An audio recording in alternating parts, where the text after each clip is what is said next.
Good evening. Thank you. Hello everybody, and thank you so much for coming out tonight for this very exciting evening. It's so exciting to see so many of you here, literally so many. We couldn't fit any more in. And it's really exciting that we've got Naomi Klein here to speak to us today. It's a really powerful moment for climate change and the climate change movement at the moment. We're seeing a real upsurge in energy. Around the world, we've seen protests in 150 countries. From 40,000 people in London to over 300,000 in New York. And this is exciting for COIN, because this is what we love to do, to begin the most important conversations about climate change. Our mission is to enable and support people to talk about climate change with knowledge, passion, enthusiasm and conviction with their peers. And that's what we're going to do tonight. You'll see. The conversation's already started, so with the hashtag climate conversation, you can join in tonight as well. Feel free to do so. For those of you who don't know what COIN does, and I know a lot of you have come from very far afield, COIN is an organisation that's been going for 10 years, connecting people to climate change and climate change to people. How do we do this? We do this in three main ways. Firstly, working with refugee and migration organisations to ensure their voices are heard and those who are impacted by a changing climate get the rights they deserve. Secondly, we are focused on re-energising people. And I have to say it's really felt like that in this city in the last week. Oxford at last feels like a place where we can talk about climate change again. But I'm sure Naomi's going to add to that energy an awful lot. And the third aspect of our work, and an area in which COIN is a real pioneer, is reaching out and engaging with new audiences. Understanding, as Naomi says throughout her book, that underneath it all, climate change is a full-throated debate about what we collectively value and telling new stories to replace the ones that have failed us. For example, this year we've been out running a series of community seminars about climate change in areas impacted by flooding, and these aren't the usual suspects. We've worked with environmental groups and large organisations, but also grassroots ones, from Climate Camp through to the European climate movement. We are lead advisors to the Welsh Government, and we want people to engage who are non-Greens as well as Greens. As Naomi says in her book, building a mass movement requires the broadest possible spectrum of allies, and this principle is at the heart of our work. We embrace working with unlikely suspects, from the International Scouting Association through to the Rotary Club. However, we ensure that social justice is central to all this work, reaching out to people's progressive, intrinsic values. We need to bring wider groups into these conversations, from young people even through to those with centre-right politics. We need society to be behind tackling climate change. Many of our ideas and approaches are contained in George Marshall's new book, Don't Even Think About It, Why Our Brains Are Wired to Ignore Climate Change. And George is the founder of COIN. We'll be inviting all of you to join us across the road at the Holywell Music Rooms on the 4th of November. So do get involved. Do pledge your support to COIN and our work. And I really thank you for coming. Now, the necessary stuff. Please do ensure your mobile phones are on silent. Can be very annoying. And unauthorised photography and recording are prohibited. You have been told. In the interest of safety, please ensure that emergency exits and walkways are kept clear of personal belongings, and guests in the upper gallery, that's you lot, are requested not to use the tiered seating as steps to go up, but instead to go up the steps. So this is how it's going to run tonight. In a minute, I will hand over to Dame Vivienne Westwood to introduce Naomi. Naomi will speak for around 45 minutes. I will then pass over to George Marshall to manage the climate conversation, and we really want to try and make this a conversation between 800 people. The event will last around 9 p.m, and then you'll have the opportunity to buy a book, one of Naomi's books, and get them signed up at the front. But please do bear with us. This is a 350-year-old building, and it's doing very well, but it does have certain design flaws. So we will manage this transition as best we can. And now, it is my great, great pleasure to hand over to Dame Vivienne Westwood, international fashion designer and climate activist. Please give it up.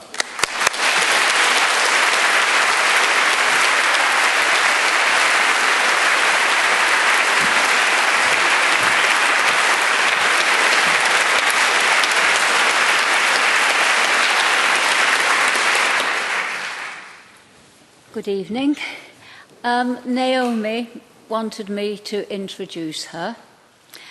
I am an activist. Luckily, I'm a fashion designer, and that gave me the opportunity to open my mouth quite a bit, gives me an occasion to speak. And the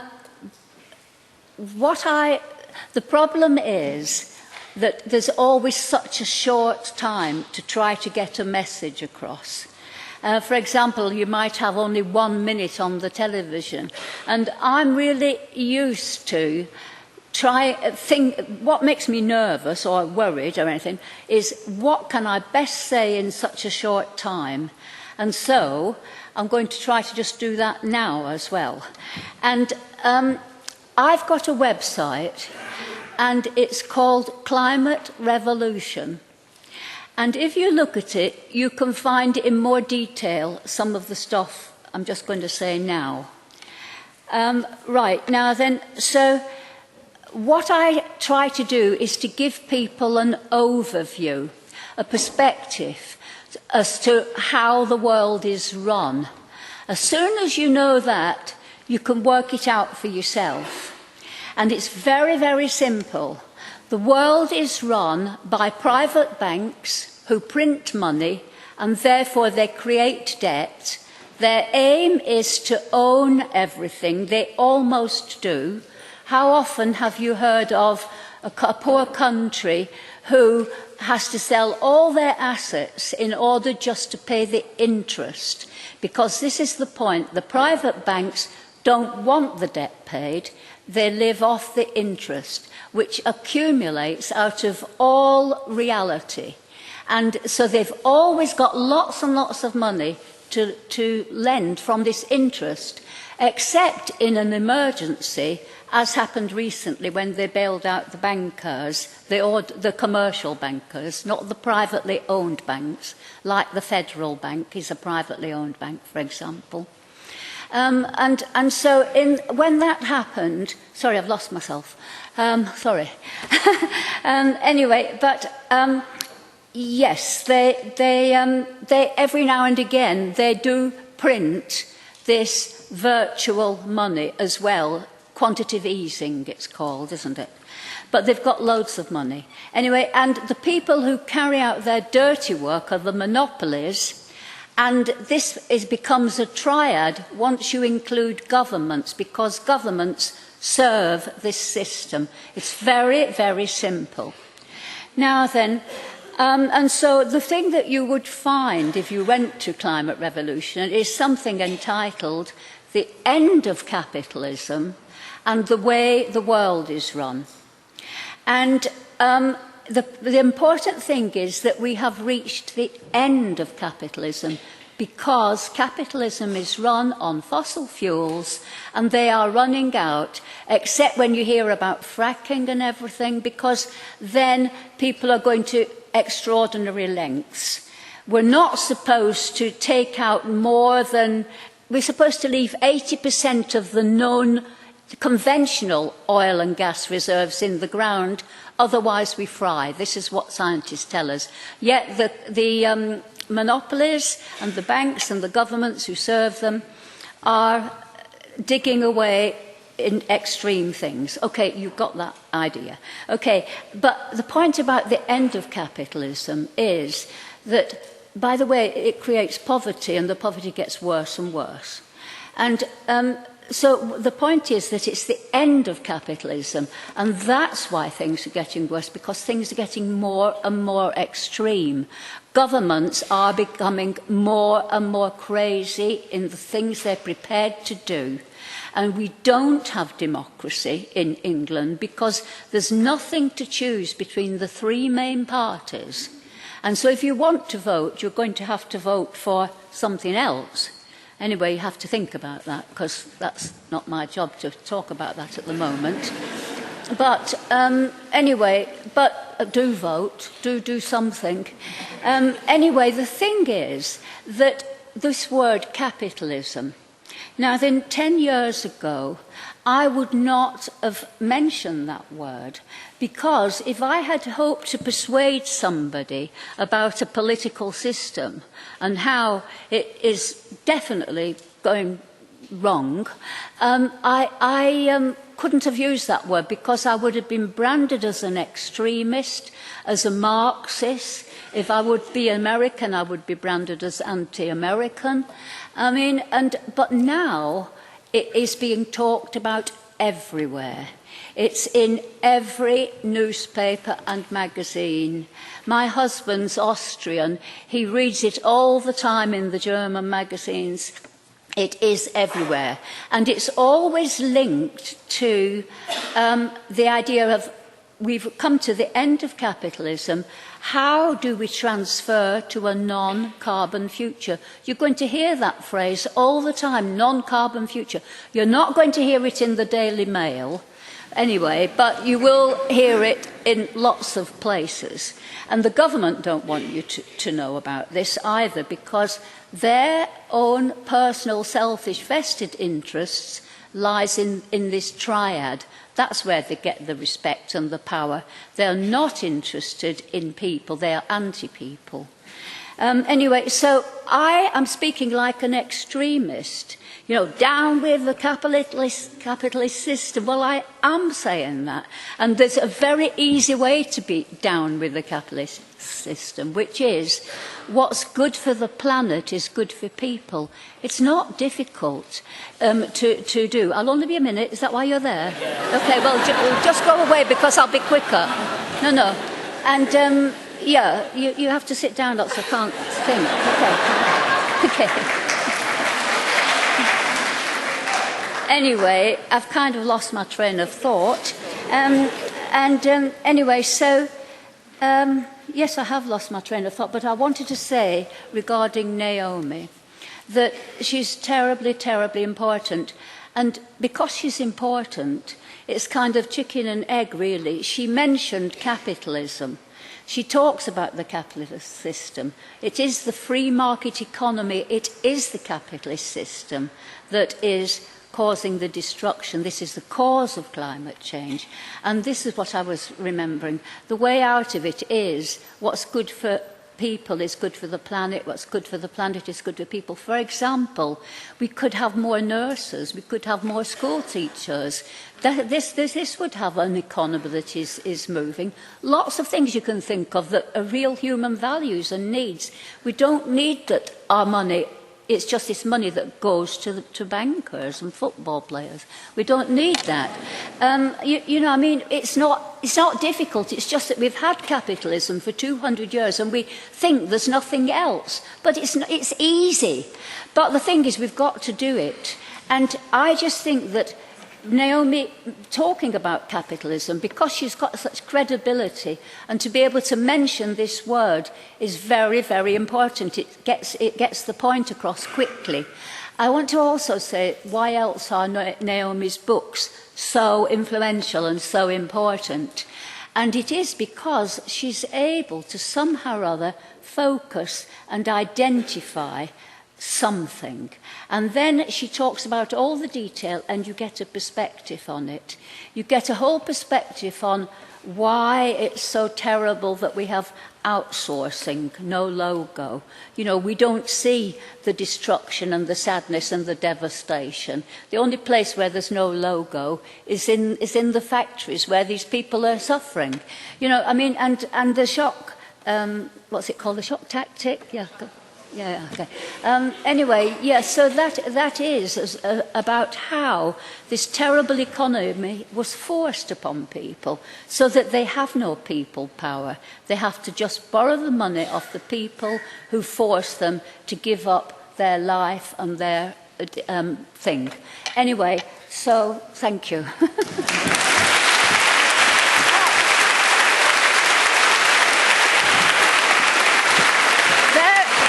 No. Very, very, very important is, I said that I couldn't mention things a few years ago. Everybody here who's trying to communicate about climate change is worried because how do we say things to people? We always hear people don't want to hear these stories. And all I want to say is I think now I have hope for the future because I think we can hit it head on. I think we can talk about these things openly. And what's more, this is accumulating and this buzz of talk is really, really happening. And this is what gives me hope that we are really not scared to talk to people because people are getting the idea that this is their life and their grandchildren's life and the life of the earth. And we're all getting to know about it. Thank you.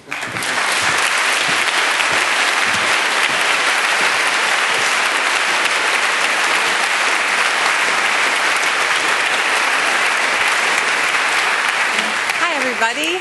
Wow, this is amazing. What an honor it is to speak in this room. Vivienne, thank you so much. I love this opportunity to share the stage with you. Vivienne is saying the buzz is building, and we must believe her. This is the woman who helped invent punk rock, for those of you young people in the room. I want to thank you for being here, Vivienne, especially because you launched your own book yesterday, so that's very generous of you to share your time with us. Congratulations for that. I want to thank Cynthia King, one of Vivienne's colleagues on the Climate Revolution Project. Vivienne thanked me for saying capitalism. I want to thank you for saying revolution. It all helps.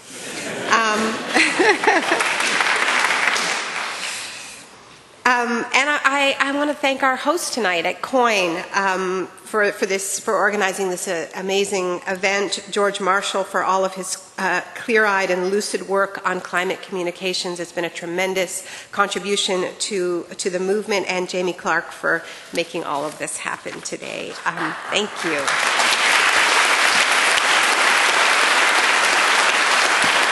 Also, my editor, Helen Conford from Allen Lane Penguin, is here, and it's wonderful to be with you, Helen.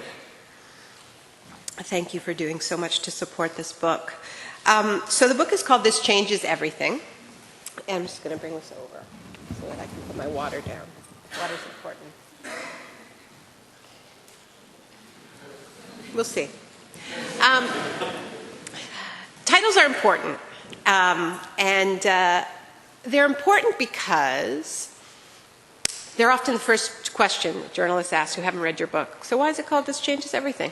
So you want your title to be a place where you want to start the conversation.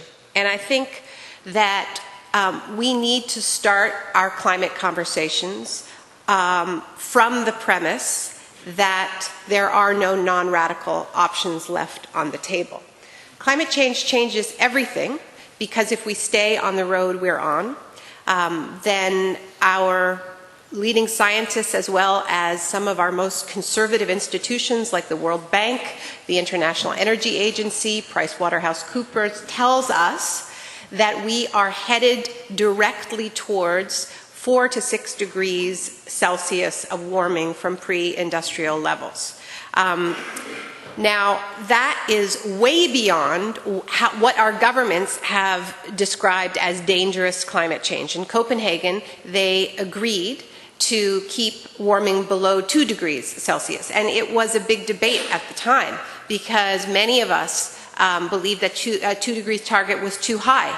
And African delegates marched in protest in Copenhagen in 2009, chanting 1.5 to survive, Africa will fry.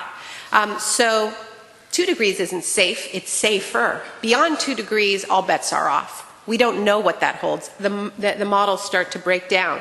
But I try to paint a picture of what a 4 degree world might look like, let alone a 6 degree world might look like at the start of the book.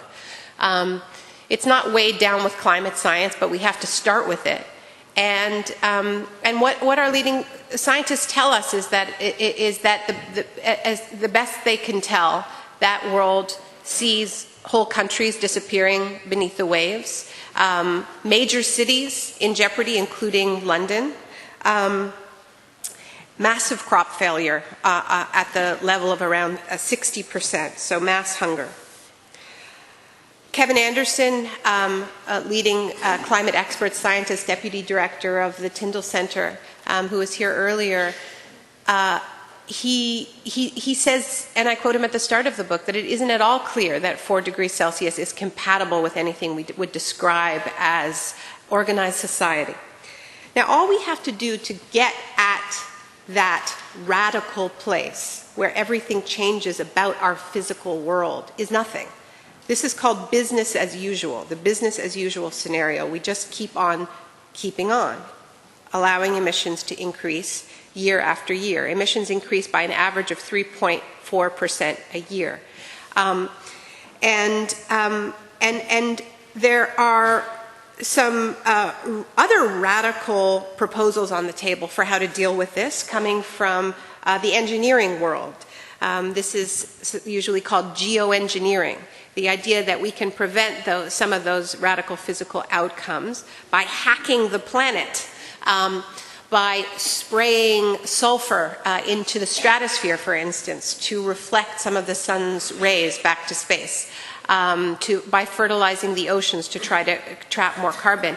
This used to be dismissed as completely off-the-wall, crazy sci-fi stuff. In the book, I talk about attending conferences here not far from here, hosted by the Royal Society, the most prestigious scientific organization in the world, to discuss the possibility of deploying some of these technologies and how to regulate them. Solar Radiation Management Government Initiative is what it's called. They've even given it a really boring acronym. So that's pretty radical. And for some people out there funding this research, like Bill Gates, who dismisses solar power as cute, it is more serious to discuss reflecting the sun's rays back to space, dimming the sun, than it is to put up solar panels. So that's pretty radical stuff. But these are not our only options. It's not too late to have a good shot at preventing either radical physical changes or radical engineering changes and the huge risks that they carry. But these are also radical, at least by current political standards.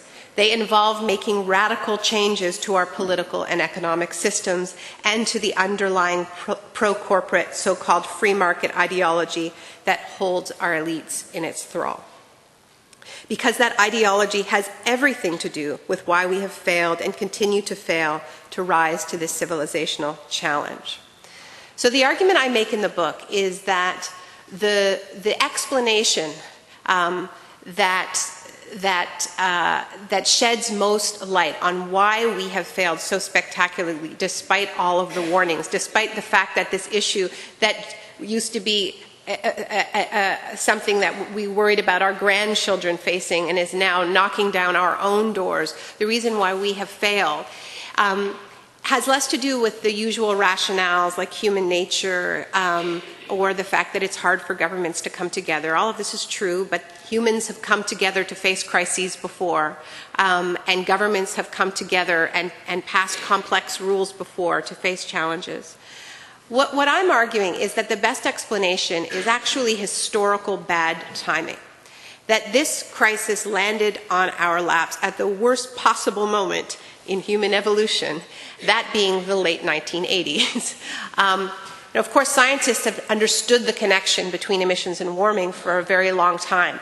But 1988 was the year that our governments first gathered, actually in my hometown in Toronto, for the first international gathering on emission reductions. 1988 was the year the Intergovernmental Panel on Climate Change formed. That was the year that we lost all plausible deniability. This was a mainstream issue, even in the United States. This year, Time magazine declared planet Earth its Man of the Year. That's how mainstream climate change was in 1988. So what else was happening in 1988 if we cast our minds back? Those of you who weren't around in 1988, I'll let you know. So 1988 was a pivotal year in the neoliberal project. It was the year that Canada and the United States signed a crucial free trade deal that was later expanded into the North American Free Trade Agreement, which was the prototype for free trade deals that have spread around the world. When NAFTA was signed into law, Bill Clinton declared it the arrival of a new world order. The next year, after 1988, 1989, was the year the Berlin Wall collapsed. So around this time, Francis Fukuyama was declaring that history was over. We heard a lot about how there was no alternative, that there was just now one way to run the world, and that was free markets and so-called liberal democracy.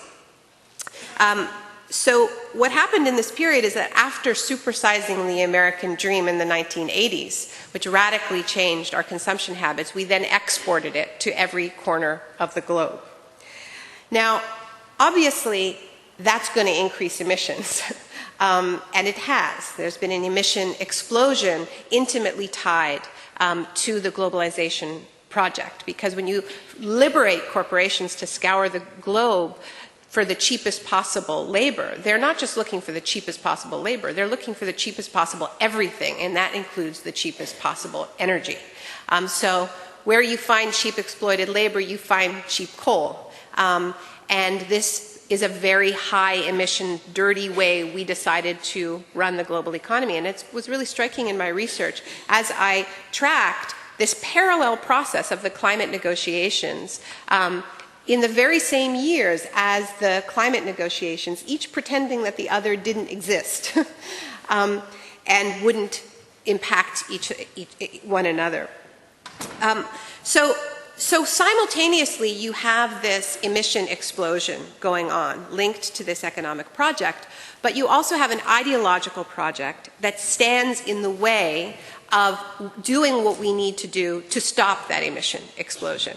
Now, the ideological pillars of the neoliberal project are very familiar to us because it's the air we breathe. It's privatization, it's deregulation, it's low taxes for our elites paid for with cuts to social spending, all locked in under these investor rights deals they call free trade agreements.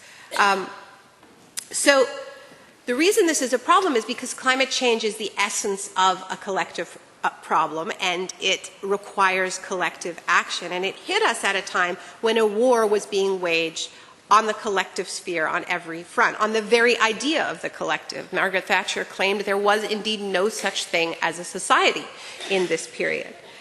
Yet climate change needs for there to be a society to come together and respond. It demands collective solutions. It demands that we forcefully regulate large and powerful corporations, that we tax polluters and intervene in other ways in the market, support the kind of energy that we want with subsidies.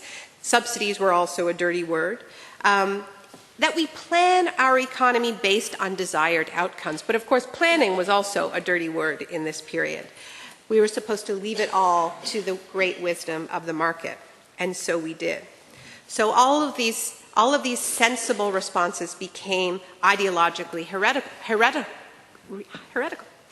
And particularly in North America, we had a green movement that large parts of which enthusiastically embraced the logic of the 1980s. They went through what I describe in the book as an extreme 1980s makeover, where groups that had as their slogan, "Sue the Bastards," inspired by Rachel Carson's Silent Spring, changed their ethos to, and this is a quote from a vice president of the Environmental Defense Fund, "Make markets for the bastards." And it all became about creating economic incentives, market mechanisms, markets and pollution rather than regulation, so-called win-wins, and breaking everything down into an issue of individual consumers, because we weren't talking about collective action, we were talking about what you would buy. The new green products and fashionable green clothing. So rather than buying less, it became about buying more. Now, the truth is that we have understood the types of policies that would address climate change forcefully for a long time, and we have had the technologies that would help us do it for a long time as well. It's this ideological barrier that has stood in our way, and I want to talk a little bit more about how the specific pillars of the neoliberal era are in conflict with what we need to do to face climate change. And the reason I say this is because I think that these constructs are weak right now. You know, as Vivienne said, you can say things that you couldn't say 10 years ago, and you can say them because there is so much dissatisfaction. Climate change landed on our laps at the worst possible moment, but its do or die moment, which is now, hits us at a very different point. It hits us at a point when this ideological project is in crisis. And the fact that climate change makes this so much more urgent, I think, is something that we all need to understand. And I argue in the book, in fact, that the people who understand this best are the right-wing ideologues. And I spend a chapter of the book hanging out with some of the most prominent climate change deniers in the world at their annual gathering put on by the Heartland Conference in Washington, D.C. It had some cameos from some familiar names here in Britain who like to talk about watermelons and so on.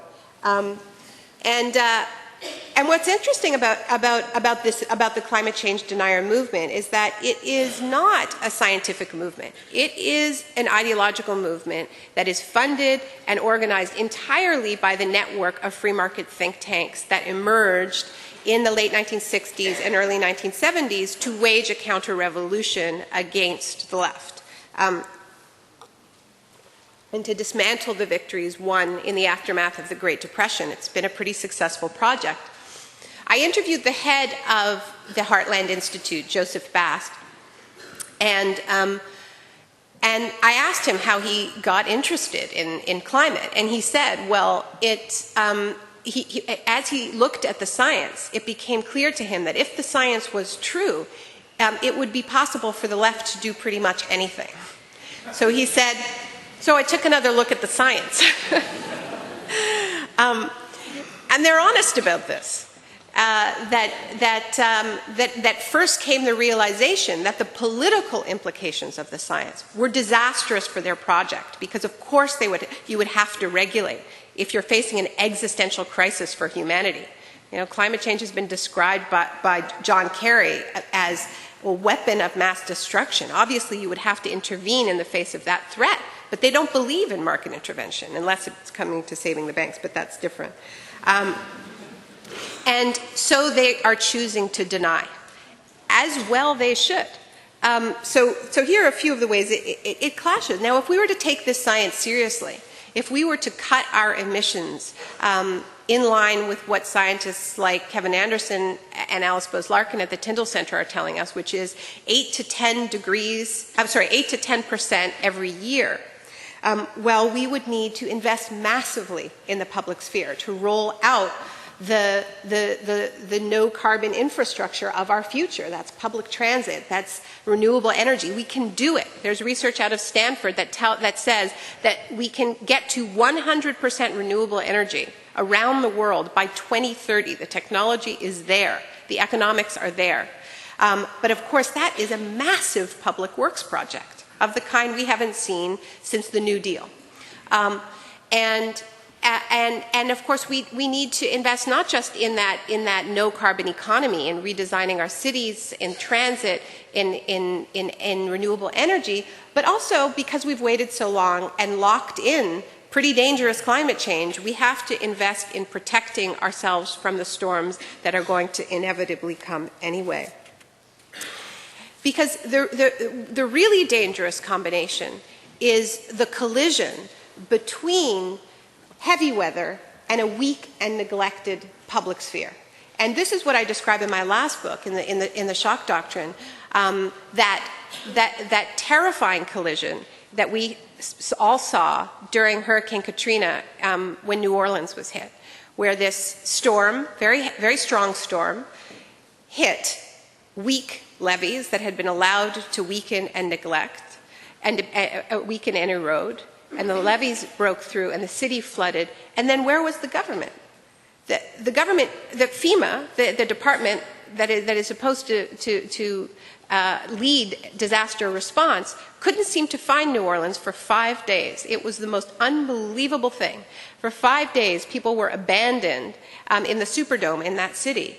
And people were abandoned on their rooftops holding signs that said help as they waited for help that didn't arrive. So if you had money and you could get into your car and drive out of the city, you were pretty much okay. You checked into a hotel, you called your insurance company.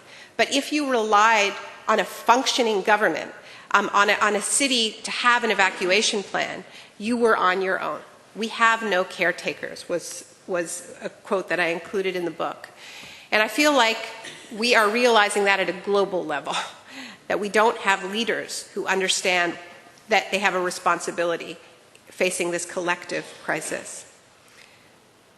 So climate change and what we need to do in the face of climate change fundamentally challenges the logic of austerity. And I think people in this room experienced this very directly during the flooding here last winter, during those terrible floods. Because it wasn't just the flooding, it was also the knowledge that the Cameron government had cut back flood defense programs, hundreds of them, in the name of austerity. That more than 1,000 people had been laid off or their jobs had been disappeared from the Environment Agency that was tasked with dealing with floods. And that more than 1,700 more jobs were on the chopping block, adding up to approximately a quarter of the agency's total workforce. But what was really striking in that moment was Cameron's panic, right? I mean, whoever thought you would hear Cameron say money is no object in this relief effort? Whatever money is needed for it will be spent. So I think the task for the climate movement and the austerity movement is to come together. That can't just be a moment in the midst of a disaster, because climate change is a rolling disaster, and that sentiment needs to be extended to our entire response to this crisis. This can be the best argument anti-austerity activists have ever had. Indeed, it is the best argument. Now, people say, of course, well, we can't do that because we're broke. I mean, we're told that all the time, right? We're always broke, but we are particularly broke because we bailed out the banks. We bailed them out on the familiar model of privatized profits and socialized losses. And because we did that on such a spectacular scale, I say we because we did it too, there is simply no way for us to do the same thing for the fossil fuel companies and big agribusiness companies that are at the heart of the climate crisis. We cannot let them pocket their huge profits while taking on the burden of cleaning up their messes. And climate change is just that. The response to this crisis, unlike the economic crisis, must be guided by justice, and that means polluter pays. Now, in the book, I go through a list of examples that could raise revenue very, very quickly if we had governments that were willing to go where the money is. They say we're broke. Well, we're not all broke. Exxon's made more profits in a single year than any company in the history of money, $45 billion.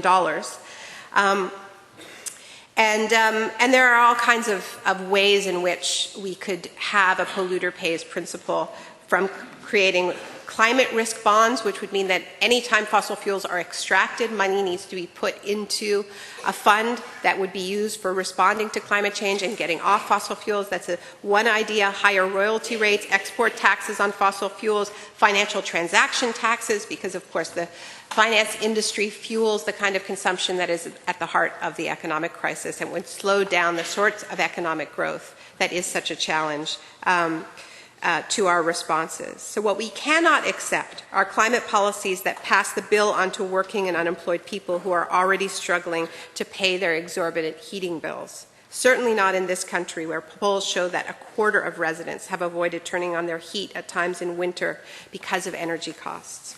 We need the opposite, responses that bring not just clean, affordable energy to all, but much needed public resources to the communities that need them most. And this is where the promise of energy democracy comes in, the idea of energy controlled democratically at the local level, which is an idea that is increasingly being championed by the climate movement, but also by the trade union movement. And where we see it working very well is in Germany. And Germany is in the midst of a very dramatic energy transformation. It is far from perfect. We've all heard the pros and the cons.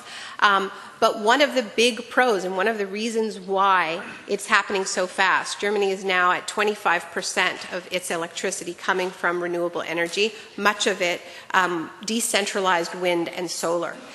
So part of this transformation is that because of social movement pressure, there's a feed-in tariff program that encourages small players and also not-for-profit players. So there are 900 new energy cooperatives, and there are a great many new municipal utilities that are democratically run and are feeding power into the grid. And the reason this matters is because having public control over energy means that not just that you can have cheaper energy prices, because in Germany they actually aren't cheaper, but that the resources are kept in the community. And this is really what's driving it.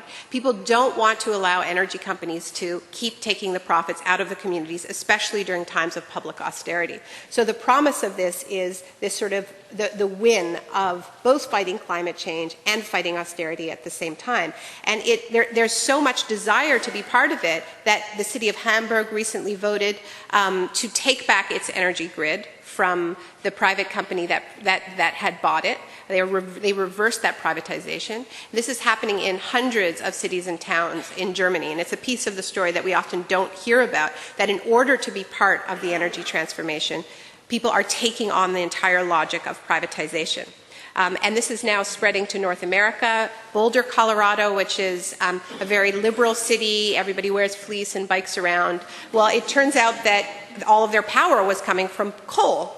So a group of young activists contacted their local utility, which was private, like most utilities in the United States, and said, hey, we'd like renewable energy. And the private utility said, no, we don't think so, because it's more profitable to give you coal.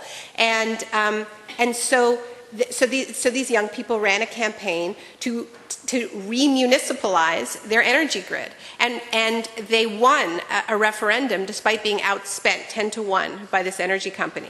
And then it was contested and they won again. And what I love about that campaign, the Boulder campaign, is it wasn't ideological. They were not opposed to privatization. They wanted renewable energy, but they found that they couldn't get renewable energy in a privatized energy system, and so they became anti-privatization activists. So we're seeing these conflicts again and again. But we did lose some really key tools for responding to this crisis when we privatized so much of our public sphere in the 1980s and 1990s. I have a section of the book about Richard Branson, which has been one of the more controversial parts of the book. And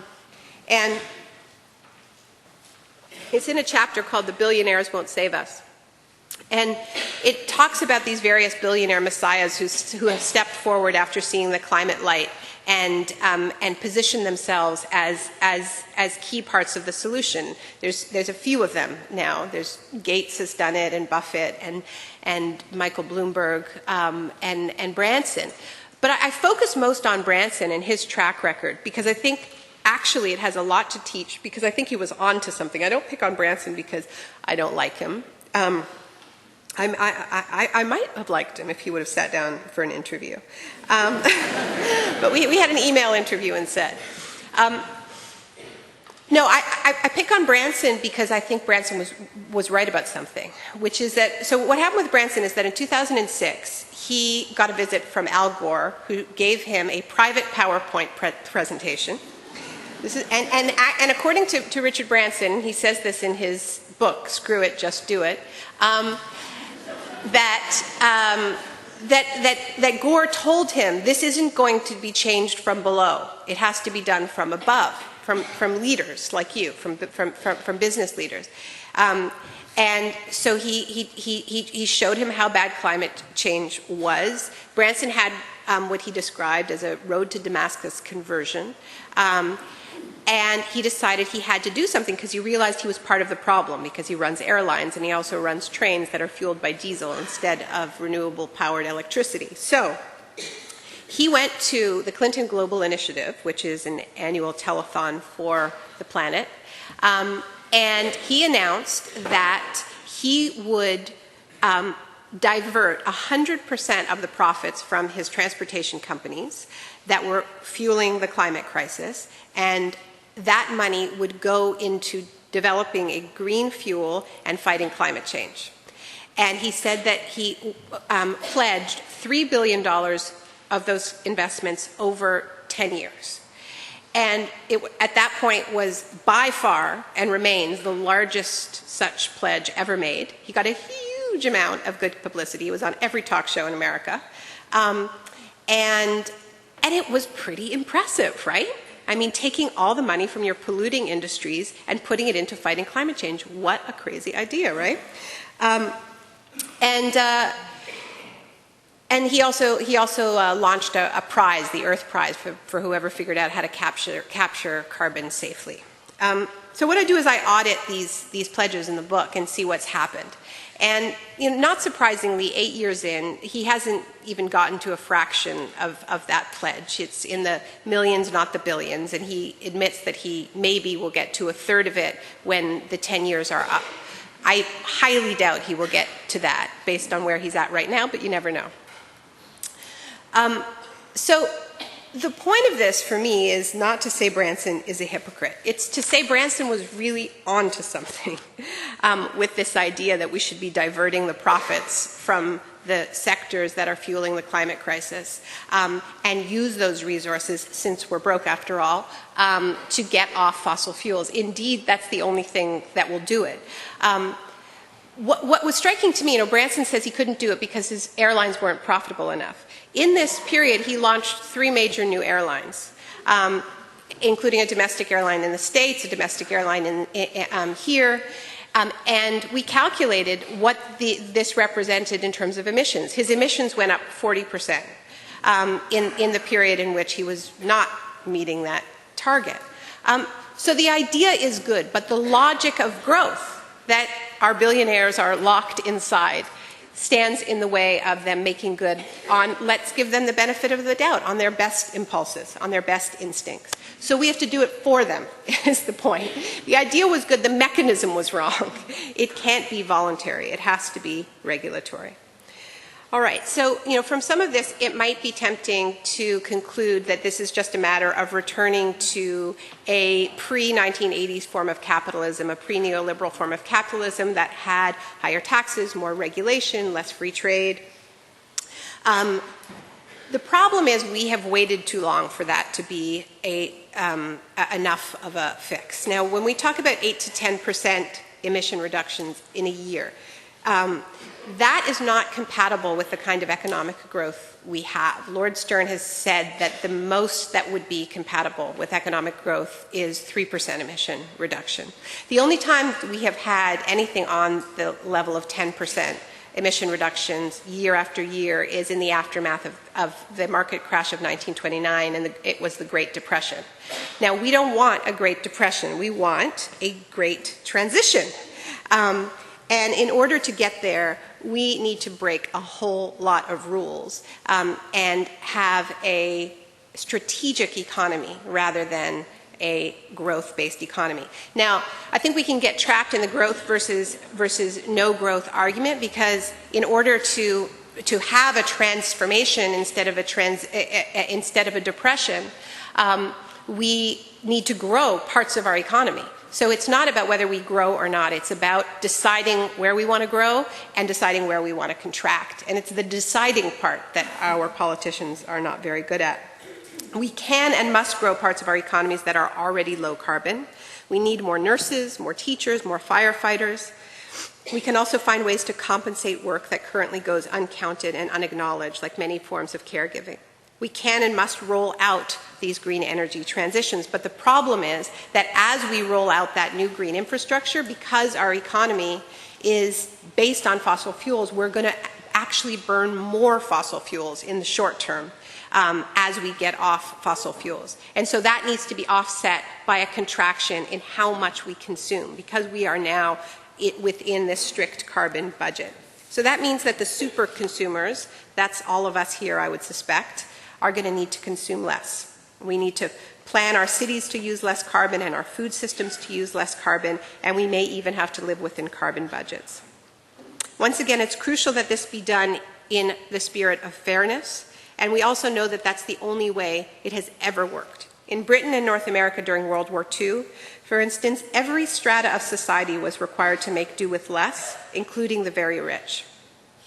And in fact, though overall consumption in the UK consumed by 16% during the war, the poor ate more during the war than they did before because their rations provided them with more food than they could otherwise afford. There was all kinds of cheating and black market profiteering, of course, but these programs enjoyed broad-based support because they were, at least in theory, fair.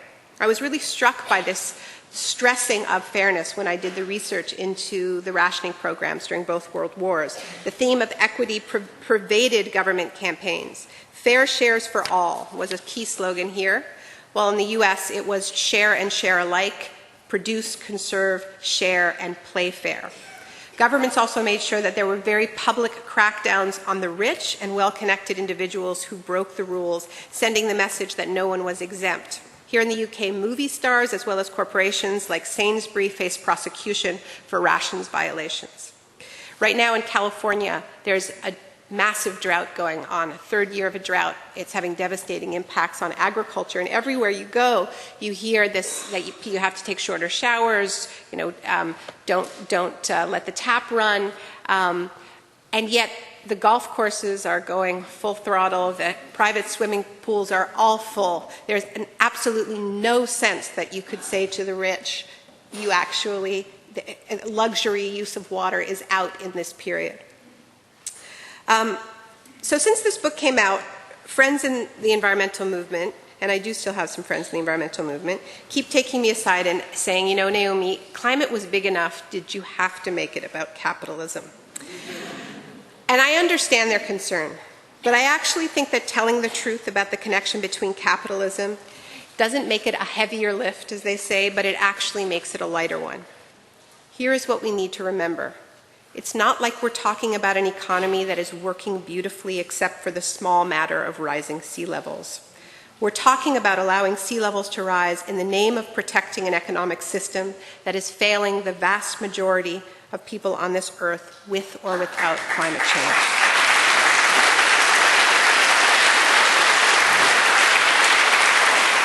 This is a system that has already sacrificed a great many people's job security, their homes, their right to a good public education, to decent health care, and now that same system is making it clear that it is willing to sacrifice the stability of the planet's life support systems.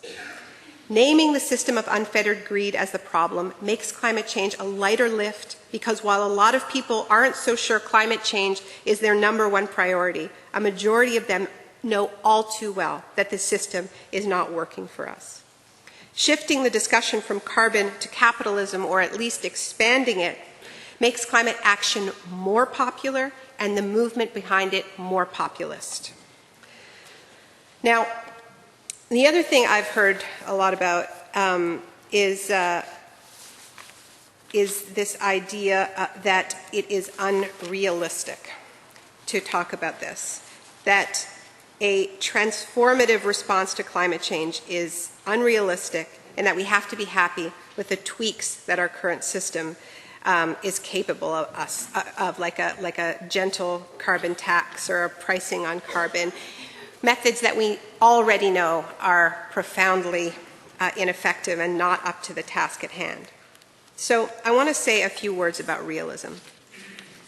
I think we need a radically revised definition of realism, one firmly grounded in the reality of what our atmosphere can take, and one grounded in the reality of what our oceans can take, one grounded in the reality of what our social fabric can take, and what our bodies can take. Thresholds are being reached. The Earth sometimes seems to be fighting back, convulsing under the pressures we are placing under it, convulsing with storms, floods, and droughts. Here's the good news. We are starting to fight back too. we too are beginning to convulse. We too are reaching thresholds of how much we can and will take, how much we will allow to be sacrificed in the name of profit. And we are expressing these thresholds through storms of our own. 2 weeks ago, 400,000 people marched in New York City in the largest climate demonstration in history. Tens of thousands more participated in smaller marches in 162 countries. The next day, thousands participated in Flood Wall Street, a peaceful sit-in in the heart of the financial sector. Many of those who participated were veterans of Occupy Wall Street 3 years earlier. But at that time, most weren't focused on climate change. In the intervening years, New York City was hit by Hurricane Sandy. In fact, Wall Street itself was flooded during that storm. So these activists returned to the scene of that earlier crime to say that the same brutal logic that had foreclosed on so many homes is in the process of foreclosing on our collective home. What was striking about that march in New York City was not just its size was impressive. It was that it was the first time I saw a climate demonstration that looked like the movement that we actually need, a movement that could actually win. The biggest problem we face is one that I think many of us understand now, that we have an urgency gap. We are up against forces that have a huge amount to lose. As Vivienne said, the fossil fuel sector has 5 times more carbon in their proven reserves than our atmosphere can absorb and still leave us with a 50-50 chance of keeping warming below levels our governments have described as dangerous.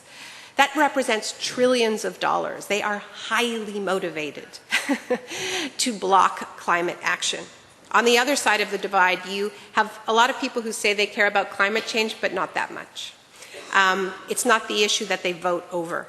It is not the issue that drives them. And this is why, most of all, we need to link a climate agenda to a justice agenda. It has to hold the promise of a better life for people. And that has to take the form of greater democracy, real jobs, healthier communities. And that's what I saw in that march. I saw people from the South Bronx, one of the poorest areas in the country.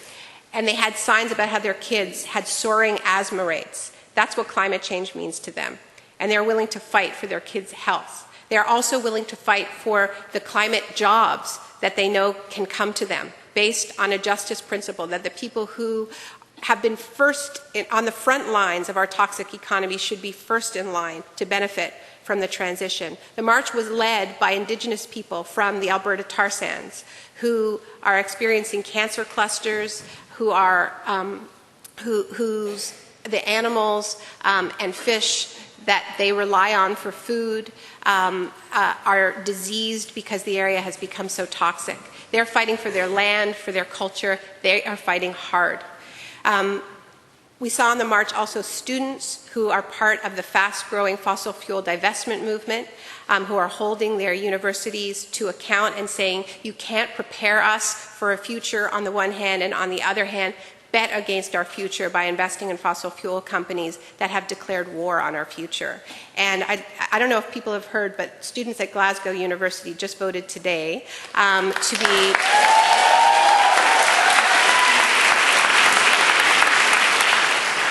to be the first university in Europe to divest from fossil fuels, and we'll see who comes next.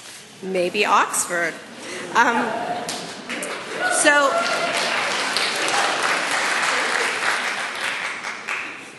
What's exciting about the divestment movement is that it's increasingly a divest-invest movement, divesting from these industries that are betting against our future and investing in the sectors and including in the frontline communities that represent our best hope of getting off fossil fuels.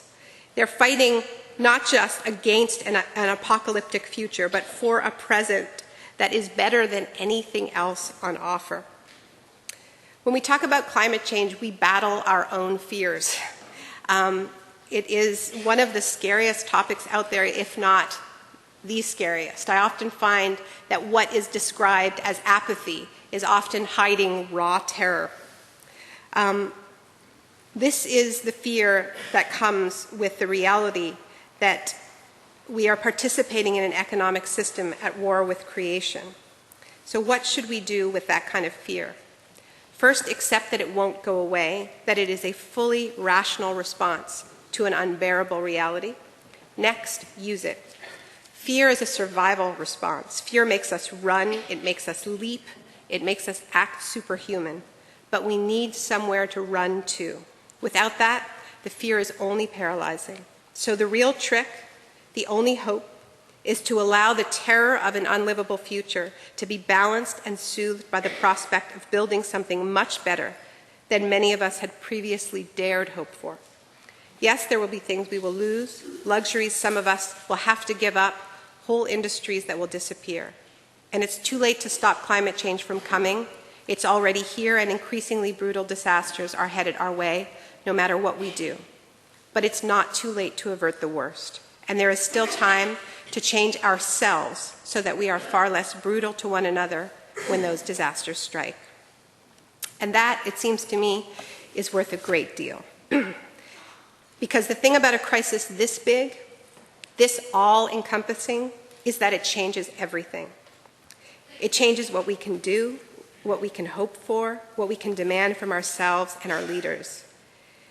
It means there's a whole lot of stuff we've been told is inevitable that simply cannot stand. And it means there's a whole lot of stuff we've been told is impossible that has to start happening right away. Can we pull it off? All I know is that nothing is inevitable. Nothing except that climate change changes everything. And for a very brief time, the nature of that change is still up to us. Thank you.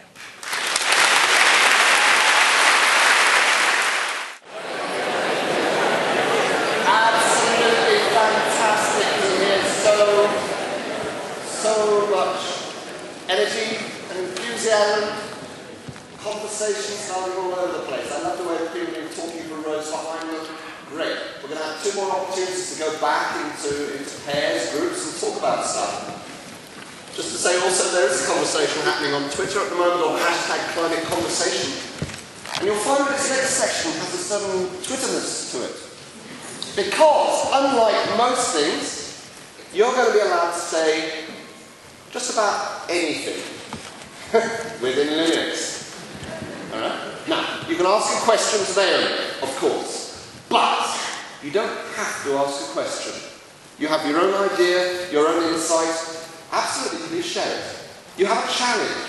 Great. And this is a space in which all challenges are permitted. You want to disagree with something? Great. You want to share your own experience? You want to agree? Great. Anything you want to say. There are only 3 rules to this exchange. Right?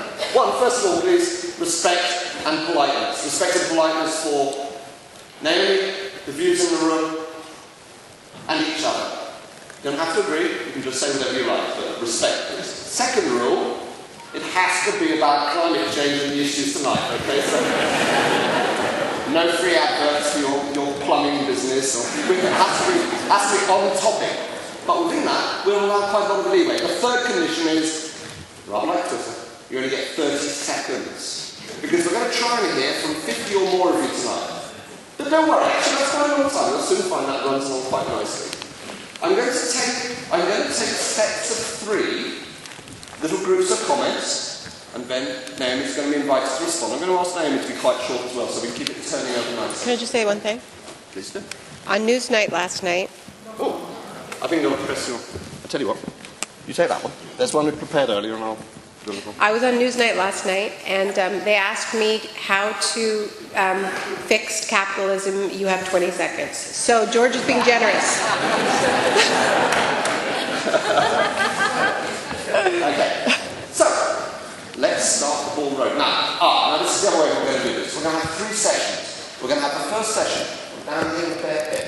The next session is going to be this part in front of me here, and then the third session I'm going to ask the people on the very top and on the wings there, you're going to have to come down and speak because we can't get a microphone up to you. Right? So in this first session, I'm just interested down here. So, don't go over there, please. Hello, my name is Peter Coville. Involving people, can you think it's a question in capitalism for many people who get involved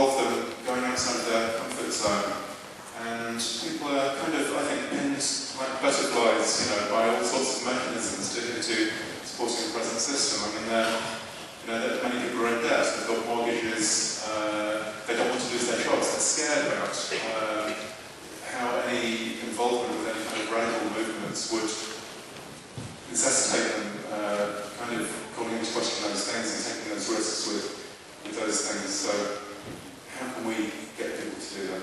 Oh, well, perfect. That's exactly how long I want to do. Lady over there. Well done. Yes?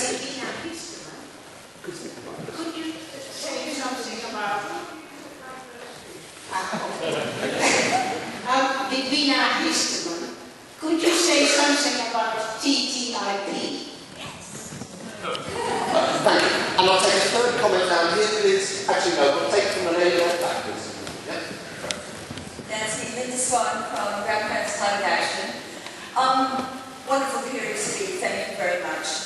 Clearly we've got to move quickly. Divestment in Oxford, I hope, is next. And the next obvious thing is that we must have an obvious plan. A serious, considered plan about how to make the transition to low carbon.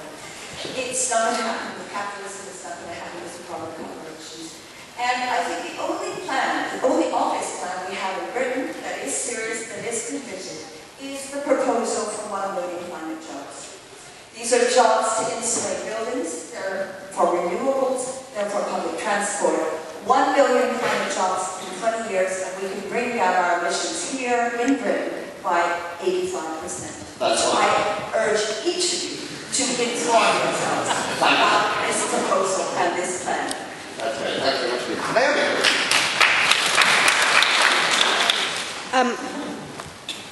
It's a good pamphlet. I've read it.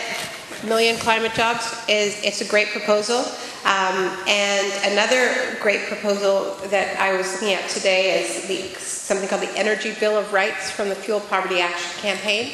And I think it's a critical bridge for a justice-based response that recognizes people's right to power, to electricity, but also their right for democratic control over electricity and energy, and it gets us away from these false choices.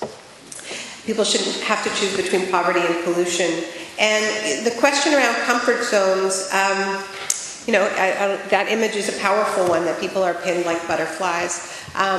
There are also a lot of people who have a lot to gain from a visionary climate plan, and I think all of this is connected. That we won't free ourselves from, we won't take the risks. There's always risks involved in activism, but people won't take the risks unless they see a future that is better than the one they have right now.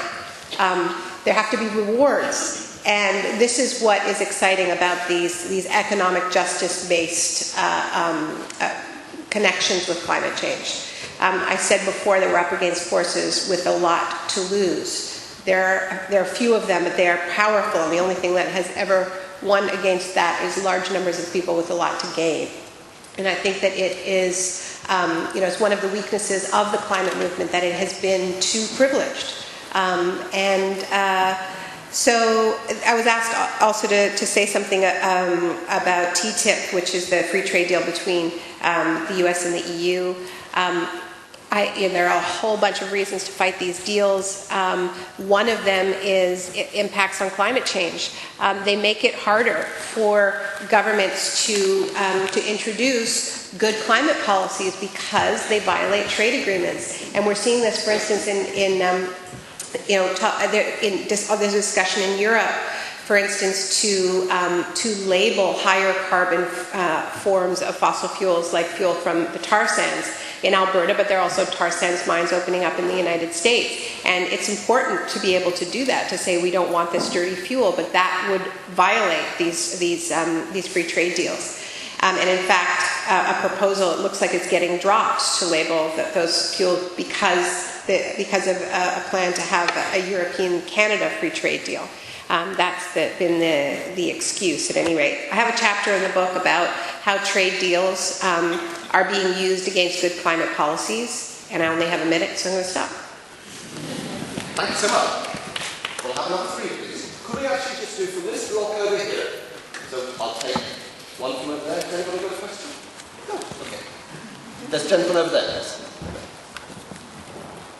Hello, my name is Jake Backus. There are not many school-age children here, perhaps there shouldn't be, and it's quite a heavy talk. And if you likewise were talking to business leaders at Davos, and I find a more senior person, the simpler the argument needs to be and the more pictures to use, what would be the executive summary of what we need to do?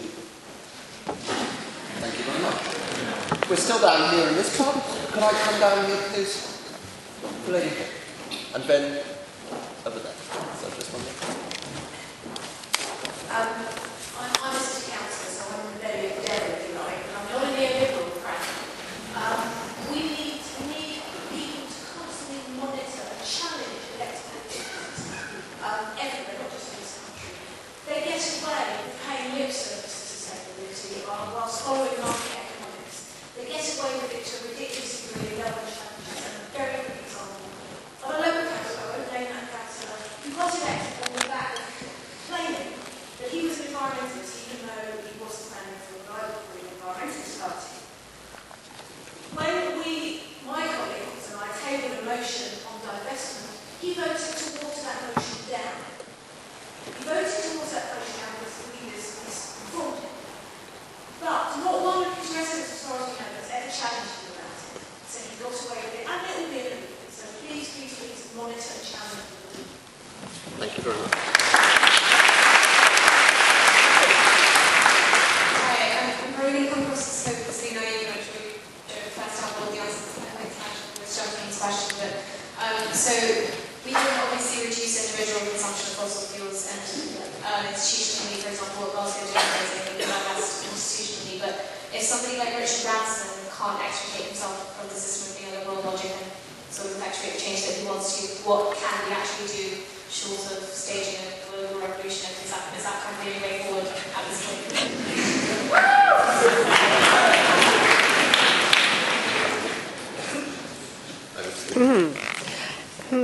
Okay.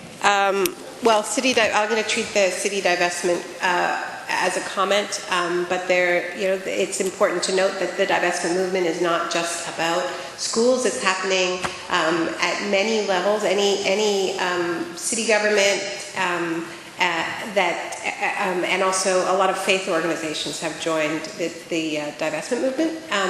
So any institution that professes to have public interest values, foundations, can join this movement. And I think it's really important because part of it is that it is a process of delegitimizing the profits from this sector, and that is a big step closer to a polluter pays principle. Once we collectively decide that these profits are illegitimate, it becomes easier to say, and they should be helping us collectively to get off fossil fuels. So maybe we're not going to, in the short term, hurt the fossil fuel companies' bottom line, but we are bringing ourselves closer to where we need to go.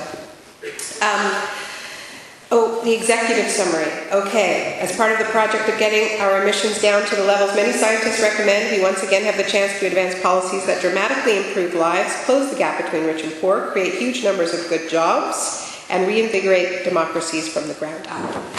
There's a little executive summary for Davos. They'll be thrilled about it. I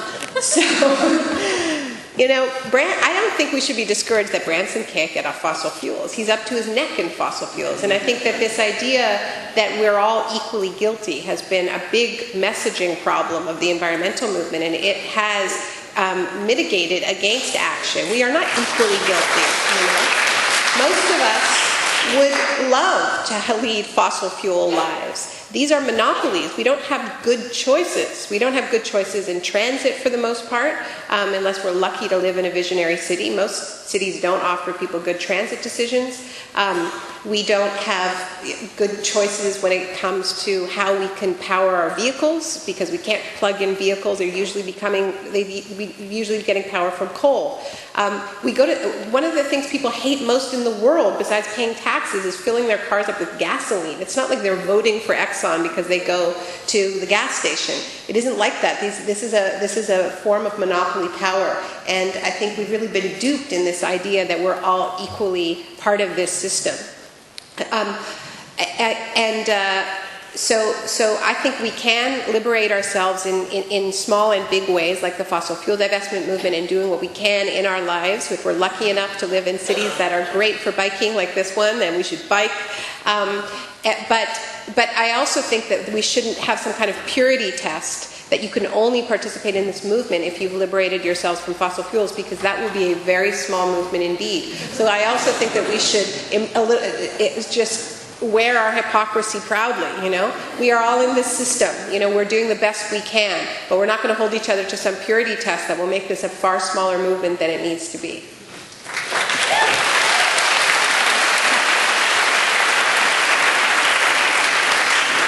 I'll have another set from down here, please. Could we have down front? Could you come down here? Anybody over here? So we'll start. And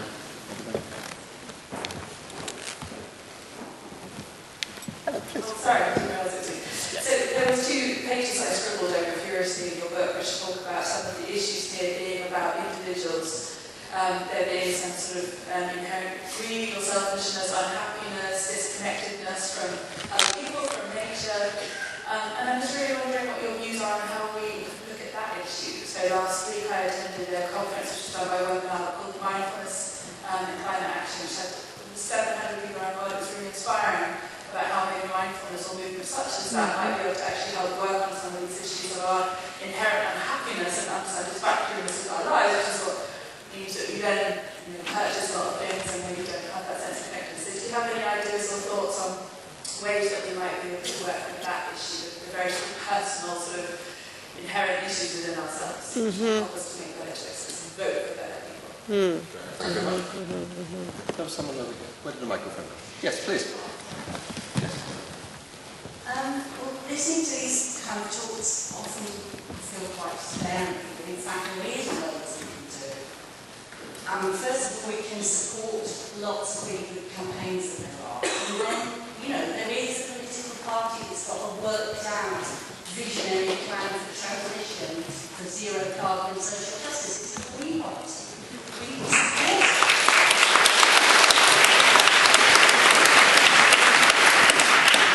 And I'll take one more from down there.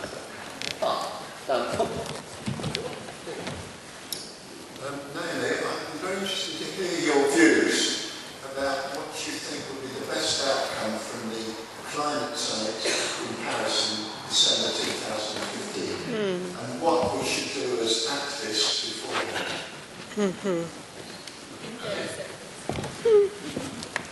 Okay. Well, I would say about the Green Party that I was really happy that Caroline Lucas came to the event in London, and she's a really heroic figure, I think, and we need more politicians like her. And in terms of Paris, you know, I think all we can do is build our movement, build the movement that we want, get as clear as we can about what kind of action we want in the lead up to Paris. Because I think the weakness of that march in New York, which was fantastic on so many levels, was that it was too vague in just kind of calling for climate action. You know, Monsanto has a vision for climate action. You know, Suez has a vision for climate action, and they were inside the summit, not outside, right? They were inside making policy, talking about climate-smart agriculture and, you know, privatized water systems. And you know, this is what my last book was about. There is a disaster capitalism way of responding to climate change that will increase inequality and increase corporate power, and we can count on that response to climate change unless we change in the way we're talking about. It's not like things just get hotter if we stay on the road we're on. They also get a lot more brutal because that's what our system is built to do. So those are the stakes, and so I think that is really the most important thing for our movement is to clarify what the platform is and to be clear on what isn't a climate solution. In terms of whether we're going to get to the ideal that would be in line with science-based targets by 2015, that may be a little unrealistic. But we can work as hard as we can. But I don't think our movement should be focused on the UN right now. I think it needs to be focused on where we are, and that's the best we can do to put pressure on the UN process. I know there are people who disagree with that strategy, and maybe I'm wrong. I don't know. I know it's part of it anyway.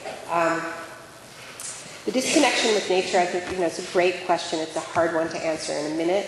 The way I deal with it in the book is by writing about, more personally than I've ever written before, about my own infertility journey and finding my own natural limits and interconnection, because I really do believe that it is a key part of understanding that we're part of nature, that like all of nature, we have limits. We're not machines, neither is nature.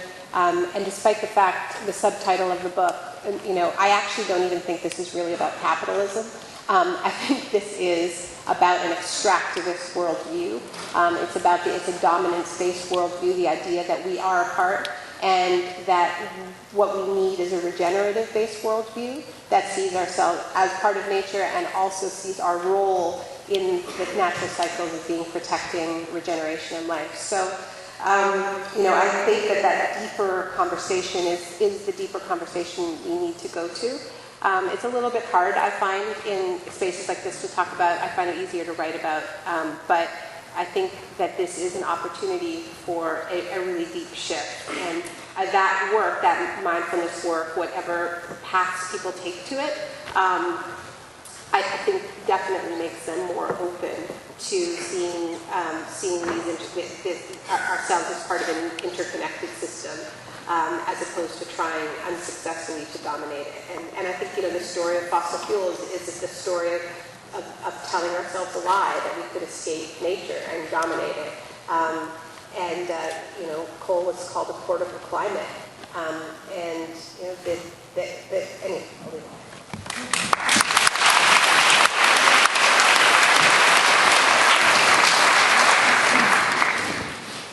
Sorry, but I'd just like to answer that myself, if that's all right. And we have a wonderful opportunity to break the mold in this country. And that is just one thing: if everybody really opposed fracking, then, that's one very, very concrete thing you can do. It's not vague at all. And if you defeated the government on that, it would be not just a victory to stop fracking, it would be something that showed that the government has to listen to people. Thank you.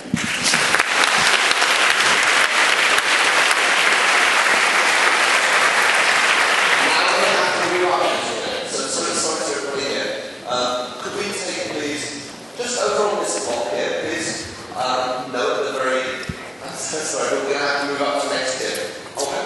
Anyone in this block, please, would like to say something? Yes, okay. You bring it in, please, yes. My question is, currently with the violence between the establishment, it's a violent establishment, it's away with it. We've got a media with a witch hunt, people who raise voices like this. People are afraid of that media, that it is shaped through politics. How do we confront that? And also, underneath these issues like fracking and like divestment from carbon-intensive energy, is the inequality that underpins it all, the elitism. I mean, it would be a great figure from Oxford University to say we're clean, we don't use fossil fuels. But while it's the elitism that persists, then the structure persists.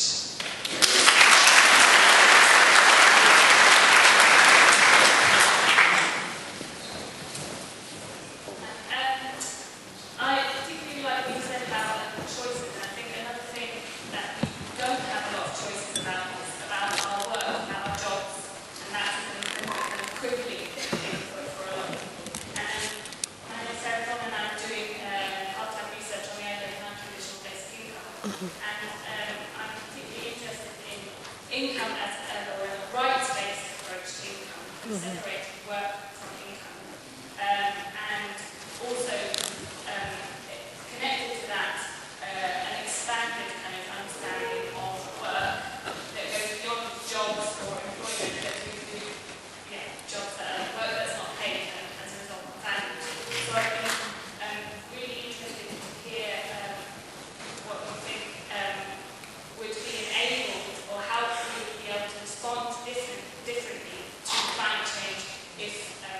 like a basic income was implemented. Thank you very much. And I'll take one more just there on the... My name is Flora, I'm a journalist and a green activist. And over the last decades, the narrative, the language of the green movement has been mostly blaming, where us activists, with some sort of self-proclaimed moral superiority, we are blaming others for being wealthy and wasting water in the swimming pools. And apparently it hasn't got us too far. Now, from an activist point of view, the climate change campaign could be more unifying, where we 7 billion are in the same big frying pan.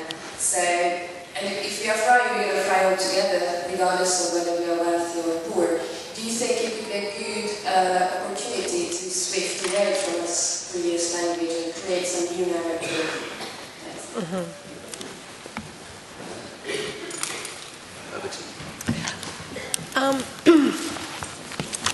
Yeah, we're going to all fry together, but it isn't all going to be at the same time. This is part of the problem that we're dealing with. And I think that this is the way, actually, a lot, in North America, a lot of the green messaging has been this erasure of difference, this erasure of class, this erasure of race. We're all in this together. We're all impacted equally, and it's just not true.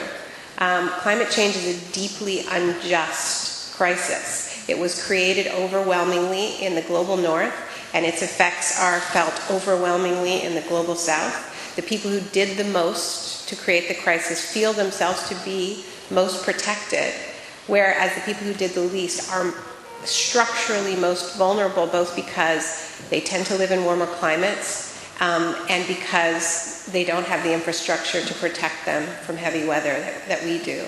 And I can tell you, I live in Canada, which is, a climate criminal. We've broken our Kyoto commitments flagrantly, towards 27% above where our emissions should be because of the Alberta tar sands. And our government is delighted that the Arctic is melting because it's opening up a new trade passage, and they think they're going to have longer growing seasons. So they may be wrong. It certainly won't benefit everybody in Canada. But the point is that inequality is shaping this crisis, and we have to stop dodging that. I do believe that this has the potential to bring a huge amount of people together under a very, very big tent, bigger than we've ever seen before. But I don't think that we should erase difference within that tent. I think we have to be respectful and mindful of that difference, or we're not being honest. But I do think it helps to remind ourselves that we are already under a big tent, and that's the atmosphere. It's the biggest tent of all.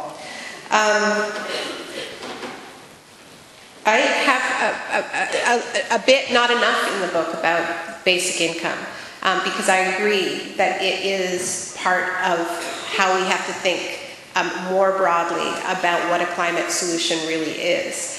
So long as people only have bad choices, they will make bad choices. We continue to be locked within these jobs versus the environment debate as people fight for whatever jobs are left. And we're fighting this on every front with fracking, with tar sands pipelines, and putting in that social safety net that says that people don't have to make these impossible choices about whether they're going to take a job that's destabilizing the climate or whether they're going to feed their family will free up.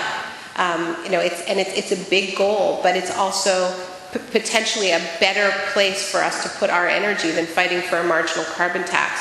Not just because it makes better choices possible, but also because if we, in the process of fighting for a basic income, we would have to make the argument that all lives are of equal value. And that is a really important values shift. We live in a culture that does not act that way or believe that. Part of what we have to do in winning this ideological battle and winning back so much lost ground since the Thatcher era is in asserting basic values of humanity. That to me is one of the key benefits of a basic income fight, is the platform it might create for us to express those values in the same way that, when we fought for universal health care, we fought it based on the idea of universality. And those are important values to assert. So I think there's two really important reasons why it's a really good idea. And I think, I'm also supposed to solve British elitism. Can I just say that you guys have to solve Okay. Well, and as we said, the rules of this is, they don't have to be questions. You can just make... I agree, it's a huge problem. Okay, you know what we're going to do? We're moving now towards the end, but we're going to have a chance now for you again to spend a few minutes talking again. There's a chance now for you to talk just again for a few minutes. So for people next to you, maybe try and speak to somebody different now. I'd like you, if you could, to start moving your conversation towards what are we going to do? We've had a lot of challenges from Naomi about what we need to do. Your ideas, how do you think we're going to do this? How are we going to broaden the movement? How are we going to restructure the economy? How are we going to build a better world? What might this world look like? Just for a few minutes. Now, before you go into big groups, just to say, this is a chance for people at the top to make a point or ask a question if you like. But if you want to do that, please come down and form a line behind the mic. So whilst people are talking, come down and then we'll go into the final session. It's just a few minutes talking to the person next. We're able just to have a few more questions,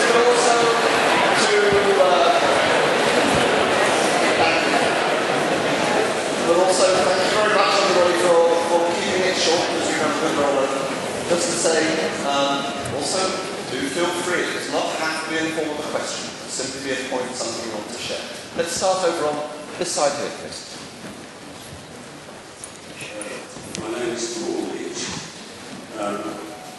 When it comes to climate change and global warming potential, the emphasis more seems to be on CO2. There doesn't seem to be enough understanding that methane is also an incredibly powerful global warming gas. And not only that, but it decays in the atmosphere quite a lot faster than CO2. So, if we could cut down the amount of methane that we produce, we could have a greater effect, perhaps, than cutting down a lot of the CO2.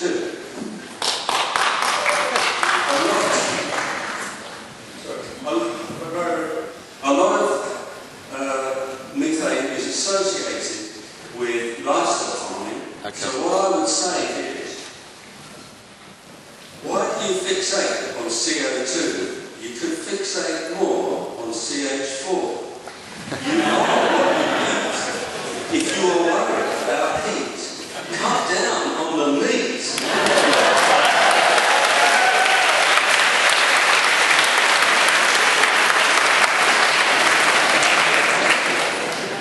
Thank you. That was great. That was great. Hi, I just wanted to touch on the point you were trying to make about inequality and how some of the world's poor are the most affected by climate change, but also linking it to this point you were making about hope and despair.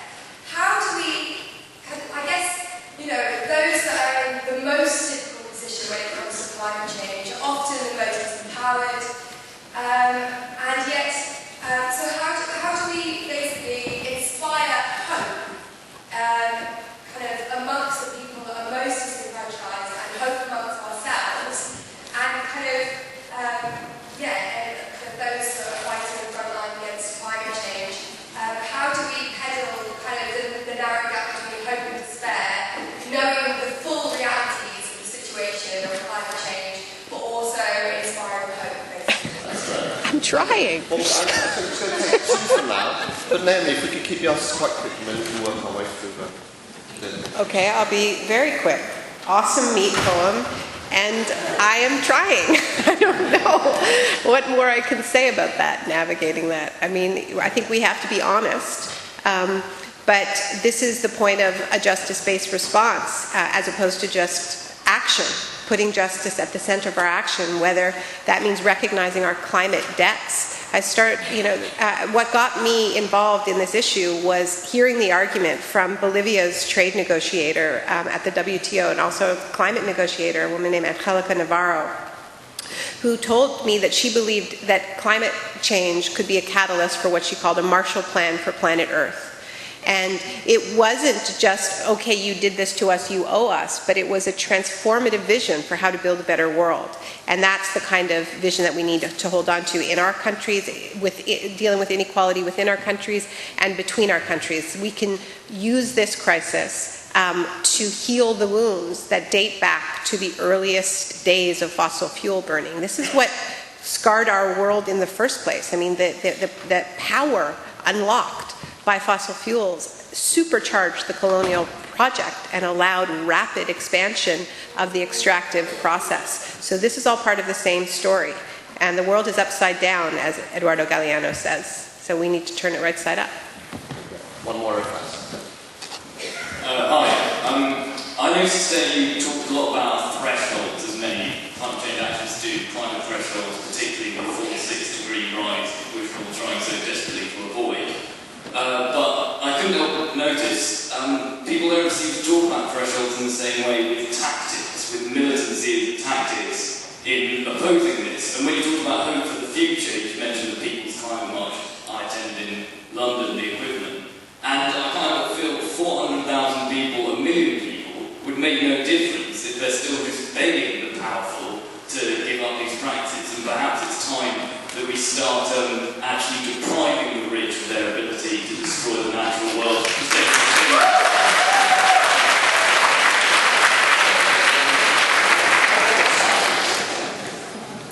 Hi, my name is Matt Morton. Somewhere between governments and individuals can be found small local communities. Beyond acting as a family or a peer group, it's possible to collectively tackle climate change and social justice by forming city block social units to assess local resource economy and to democratically decide on the speed of our transition. Within each city block, we need a balanced photosynthetic equation using water and carbon dioxide to grow plants, as well as rebuilding the community based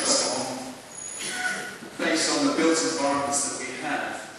So what we kind of need to do is forensically go across the whole landscape, form little groups, and then do it collectively at the same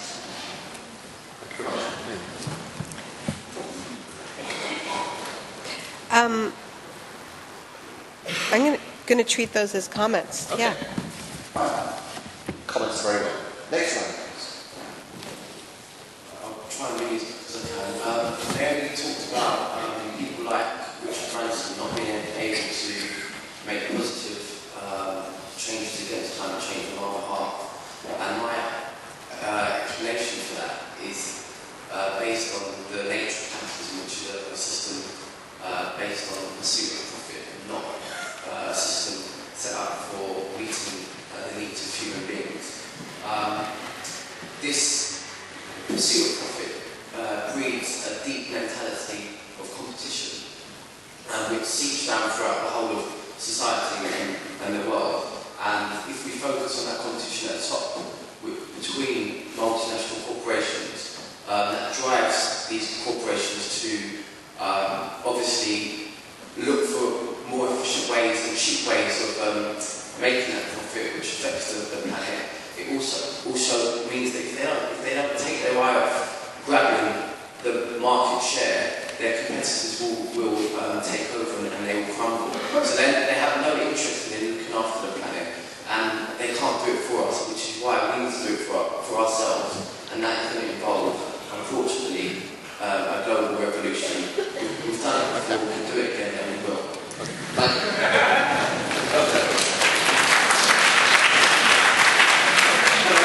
My name is Steve Paul. I'd like to propose a joint strategy for all of us for Paris in 2050. If we bring in lots of carbon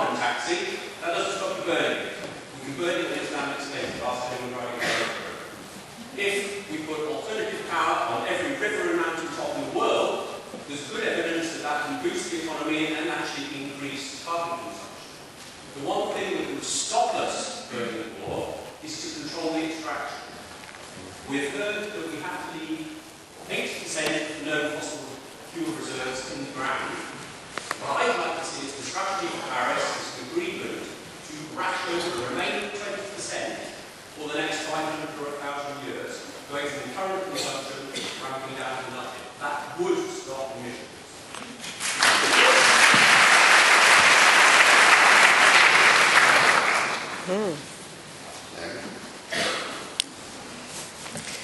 These are all very good ideas. I think we need to be talking about cutting it off at source, and I think that this is what so many of the grassroots movements that have reinvigorated the climate movement, because they're fighting fracking, because they're fighting the tar sands pipelines, export terminals. This is happening all around the world, including in the global south, and really it deserves to be traced back to the heroic struggle in the Niger Delta of the Ogoni people against Shell, which successfully kicked Shell off of their land, and they've been calling for the oil to remain in the soil ever since. These are movements of the global south with deepest roots in Nigeria and Ecuador in the fight to keep the oil under the Amazon that have actually just trickled up to the north as the fossil fuel companies are now so desperate that they are going after historically privileged communities. And it does create opportunities for us to build broad-based movements and new coalitions. I think we need to extend, we've already seen these place-based struggles against fossil fuels extend from just being against fracking locally to being against extreme energy. And, we have a slogan at 350.org where I'm a board member, which is, when you're in a hole, stop digging. And I think that we can extend a lot of this into policy. The Greenpeace has a call for to close the Arctic for drilling, but I think that we need to have the principle is no new carbon frontiers, no extreme energy. It's off the table. It's out of the budget, and then how to ration that 20% on a justice basis, right? Who has a right to that 20%? It has to be based on historical responsibility as well. But I think that's a big part of the discussion we need to have. Thank you so much. Well, we're coming to the time when the sadness has come to an end. I would like to invite Naomi, if you have just a minute or two for any finishing comments you might have, and then we'll pass back over to Jamie to close. But sorry if you feel slightly put on the spot there. We can reverse the order. Yeah, I think I've said pretty much everything I wanted to say tonight. I think that a lot of really hopeful ideas have been discussed, and this is always a dance between hope and despair, between that fear that is a catalyst and being inspired by having somewhere to run to, and the only thing that has ever dramatically changed our economy are broad-based social movements, not small groups of NGOs, but broad-based social movements that have blurred the barriers between activists and everyone else. There are brief moments in history when that has happened, and those have been the moments when we have won. So a big part of what we need to do is drop the idea of who is an activist and what is activism, and we need to be acting on every single front. And there have been fantastic examples of that, of ways that we can engage within our institutions, in our workplaces, and protecting our communities. So good luck. This has been a really fun evening. I want to thank Coyne again, and George Marshall, and Vivienne Westwood, who's left, but it was really great having her here. And see you guys later.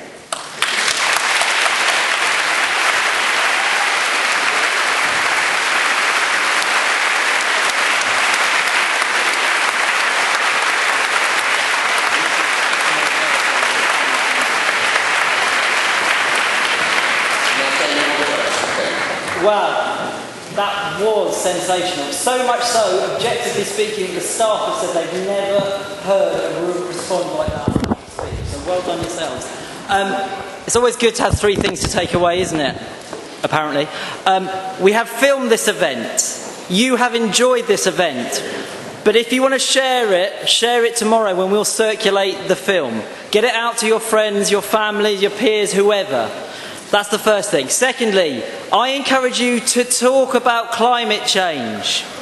Try talking about it to someone you feel uncomfortable to. If you want support with that, come to Coin. Thirdly, we are a tiny NGO. We are a tiny NGO. We have 15 regular supporters. I am not joking. We've been going 10 years. We're not very good at financing ourselves. But tonight you can change that. These are the forms. Come up, and not only will you feel a lot better for making these conversations happen, you'll also get a free book at George's new book. All right, thank you for coming. Have a safe journey home.